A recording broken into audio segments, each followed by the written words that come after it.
أهلا ومرحبا بكم. اليوم رح نتعمق بموضوع بيهم كتير من الناس، حب الشباب. رح نستعرض سوا مادة تعليمية شيقة تشرح الأسباب والعلاجات الدوائية. هدفنا نفهم إيه بالضبط بسبب حب الشباب، وكمان كيف بتشتغل أهم الأدوية اللي بتعالجه. خلينا نبدأ. أهلا بك. هو فعلا موضوع مهم، والبداية بتكون بسيطة، يعني مجرد انسداد صغير في بصيلة الشعر. ده بيكون بسبب تراكم الزهم اللي هو الزيت الطبيعي مع خلايا الجلد الميتة، وبعدين ممكن يتطور الموضوع للرؤوس السوداء أو البيضاء المعروفة. المصدر اللي معانا بيركز على 3 عوامل أساسية. تمام. العامل الأول زي ما فهمت هو زيادة إنتاج الزهم، وده ممكن يكون وراثي، بس كمان الهرمونات إلها دور كبير، خصوصاً الأندروجينات وقت البلوغ هي اللي بتحفز الغدد الدهنية تنتج أكتر، صح؟ بالظبط، ده العامل الأول. العامل الثاني هو حاجة اسمها فرط التقرن الجريبي، يعني ببساطة خلايا جريب الشعرة المفروض تتساقط بشكل طبيعي ومنظم، لكن هنا لأ، بتتراكم فوق بعضها وبتلزق، فبتساهم في الانسداد ده. يعني كأن نظام التنظيف الذاتي للمسام في مشكلة. تماما.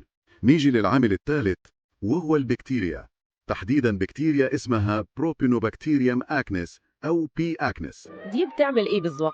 البكتيريا دي بتلاقي بيئة ممتازة في المسام المسدودة دي اللي مليانة زهم، وبتبدأ تحول الزهم ده لمواد بتسبب التهاب. هو ده الالتهاب اللي بنشوفه على شكل حبوب حمراء وممكن تكون مؤلمة. فهمت. يعني زيادة دهون وتراكم خلايا وكمان بكتيريا بتعمل التهاب، دي العوامل اللي العلاجات بتحاول تستهدفها. المصدر قسم العلاجات لثلاث مجموعات رئيسية: الريتينويدز، مضادات الميكروبات، والعلاج الهرموني. مظبوط. خلينا نمسك أول مجموعة، الريتينويدات. تمام، دي اللي هي مشتقات فيتامين ألف. إيه طريقة عملها؟ الفكرة الأساسية إن الريتينويدات زي مثلا التريتينوين اللي بيستخدم موضعي بتشتغل كأنها بتعيد برمجة خلايا الجلد، بتخليها تتجدد وتتساقط بشكل سليم ومنظم، بتنظم دورة حياة الخلية، فده بيمنع تراكم الخلايا الميتة وبيساعد المسام المسدودة تتفتح ويمنع تكوين انسدادات جديدة. يعني بتعالج مشكلة الانسداد من جذورها. حلو. بالضبط، هي بتشتغل على نقطة الانسداد دي بشكل مباشر. طيب، وفي كمان الايزوتريتينوين اللي بيتاخد بالفم. المصدر قال انه ليه آلية مختلفة شوية او اضافية. صحيح، الايزوتريتينوين ده أقوى. هو مش بس بينظم تجدد الخلايا، لا، ده كمان بيقلل نشاط الغدد الدهنية نفسها بشكل كبير جدا، فبالتالي بيقلل إنتاج الزهم بشكل ملحوظ، وكمان ليه تأثير مضاد لبكتيريا بي أكنس وبيخفف الالتهاب. بس اكيد ليه آثار جانبية. أكيد، طالما أقوى فآثاره الجانبية ممكن تكون أشد. أشهرها الغثاف الشديد في الجلد والشفايف، ممكن آلام في العضلات أو العظام، والأهم والأخطر إنه بيسبب تشوهات خطيرة جدا للأجنة. عشان كده ممنوع تماما للحوامل أو اللي بيخططوا للحمل، ولازم احتياطات صارمة جدا عند استخدامه. يا ساتر. معلومة مهمة جدا دي. طيب، ننتقل للمجموعة الثانية، مضادات الميكروبات. هنا الهدف واضح، بكتيريا بي أكنيز. نعم، الهدف هو القضاء على البكتيريا المسببة للالتهاب. في مضادات حيوية كتير بتشتغل يا إما بإنها توقف نمو البكتيريا أو تقتلها خالص. بس المشكلة الكبيرة هنا زي ما الكل عارف تقريبا، هي مقاومة البكتيريا للمضادات الحيوية، دي مشكلة عالمية. وهنا بيجي دور البنزويل بيروكسيد كحل مختلف، مش كده؟ تمام. البنزويل بيروكسيد ده حكايته مختلفة. هو بيشتغل عن طريق إنه بيطلق أكسجين حر. الأكسجين ده يعتبر سام لبكتيريا بي أكنيز، اللي هي أصلا بكتيريا لا هوائية، يعني ما بتعيش كويس في وجود الأكسجين. يعني بيهاجمها بنقطة ضعفها. بالظبط، والهجوم الكيميائي ده بالأكسجين بيصعب جدا على البكتيريا إنها تطور مقاومة ضده. وكمان ليه ميزة إضافية إنه مضاد للالتهاب وبيساعد يفتح المسام شوية. طبعا ممكن يسبب جفاف واحمرار برضه، بس يعتبر فعال وآمن نسبيا من ناحية المقاومة. ممتاز. ده يوضح أهميته. نروح لآخر مجموعة وهي العلاج الهرموني.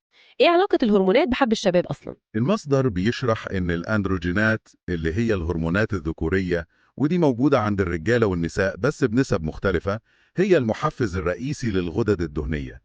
التستوستيرون وخصوصا الشكل الأقوى منه اللي هو DHT هو اللي بيقول للغدة الدهنية أنتجي زهم أكتر، والتحويل ده للشكل القوي ممكن يحصل جوه خلايا الجلد نفسها. إذا العلاجات الهرمونية بتدخل هنا؟ أيوة، في أدوية زي السبايرونالاكتون مثلا، ده بيقفل المستقبلات اللي الأندروجين بيرتبط بيها على الخلية الدهنية، كأنه بيقفل الباب في وش الهرمون.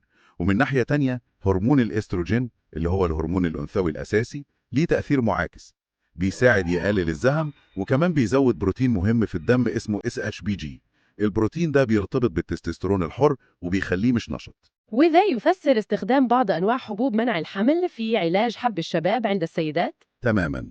حبوب منع الحمل المركبة بتشتغل بكذا طريقة. بتزود ال SHBG ده، فبتقلل التستوستيرون النشط، وبتقلل إنتاج الأندروجينات من المبيض نفسه، وممكن كمان تمنع تحويل التستوستيرون ل DHT القوي. بس مهم نختار النوع الصح، يعني نوع البروجستين اللي فيها يكون تأثيره الأندروجيني قليل. وطبعا زي أي علاج ليها آثار جانبية لازم تتناقش مع الطبيب. تمام جدا. كده الصورة بقت أوضح بكتير. يعني لو هنلخص اللي شفناه في المصدر، حب الشباب ده مشكلة معقدة ليها علاقة بزيادة الدهون وانسداد المسام والبكتيريا والالتهاب، والعلاجات المتاحة سواء الريتينويدات أو مضادات الميكروبات أو العلاج الهرموني، كل واحد بيستهدف جزء من المشكلة دي بطريقة مختلفة ودقيقة. بالفعل، فهم الآليات دي هو اللي بيخلينا نقدر نفهم ليه في علاجات متنوعة، وليه ممكن نستخدم أكتر من علاج مع بعض أحيانا. تفاعل وتأثر على المسارات دي. ده ممكن يكون مجال كويس للبحث والقراءة أكثر لكل شخص مهتم. شكرا جزيلا على هذا النقاش المفيد. الشكر لك.